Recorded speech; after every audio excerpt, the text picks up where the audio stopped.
কালকে আরও দুইটা ইম্পর্টেন্ট মিটিং ছিল স্যার প্রফেসর ইউনূসের। একটা হচ্ছে ইউএনএইচসিআর এর high commissioner for refugees Filippo Grandi. আপনি জানেন ফিলিপো গ্র্যান্ডি এর আগেও বাংলাদেশ সফর করেছেন। তারা রোহিঙ্গা ক্রাইসিস নিয়ে খুবই নিবিড়ভাবে জড়িত এবং তারা হিউম্যানিটেরিয়ান এইড দিচ্ছেন রোহিঙ্গাদেরকে। খুবই ভাইটাল, তাদের যে কাজগুলো খুবই ইম্পর্টেন্ট এবং ভাইটাল। তো তার মূল আলোচনাটা ছিল যে কিভাবে বাংলাদেশের সাথে ওরা আরও নিবিড়ভাবে কাজ করতে পারে রোহিঙ্গা ক্রাইসিস নিয়ে।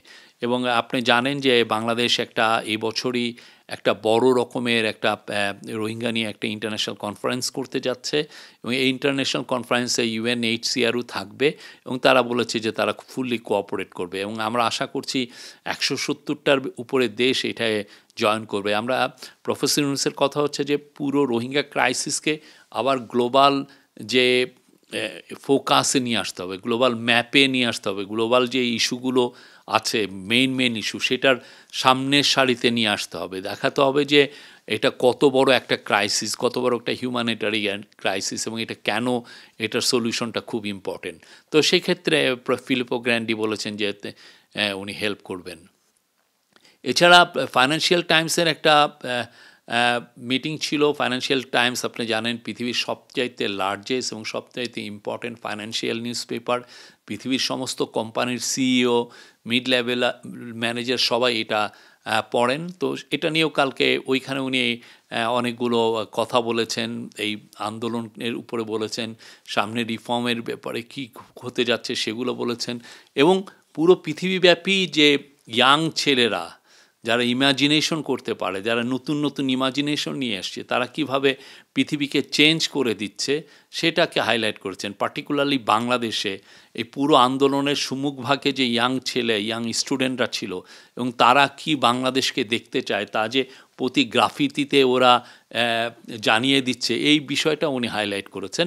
তো সেইটা আমরা এটার ওনার স্পিচটা আশা করি আজকে এটা আমরা সবাইকে এটা আপলোড করতে পারবো, এটা দেখতে পারবেন। এটা ব্রিলিয়ান্ট একটা স্পিচ ছিল।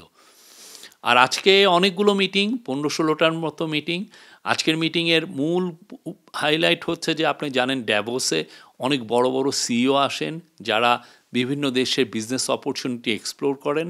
তো আজকে ডিপি ওয়ার্ল্ড, যেটা ওয়ার্ল্ডের one of the largest investor in ports, তার এমডির সাথে সিইওর সাথে মিটিং আছে।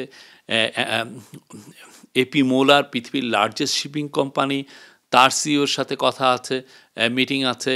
তারপরে মেটার চিফের সাথে মিটিং আছে, অন্যান্য আরও কয়েকটি কোম্পানির চিফের সাথে আছে।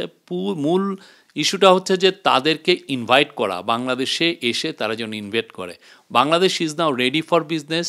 বাংলাদেশের পলিটিক্যাল স্ট্যাবিলিটি ফিরে আসছে, বাংলাদেশে একটা ডেমোক্রেটিক ট্রানজিশনে এসছে, বাংলাদেশের ল অ্যান্ড অর্ডার সিচুয়েশন এখন পারফেক্ট।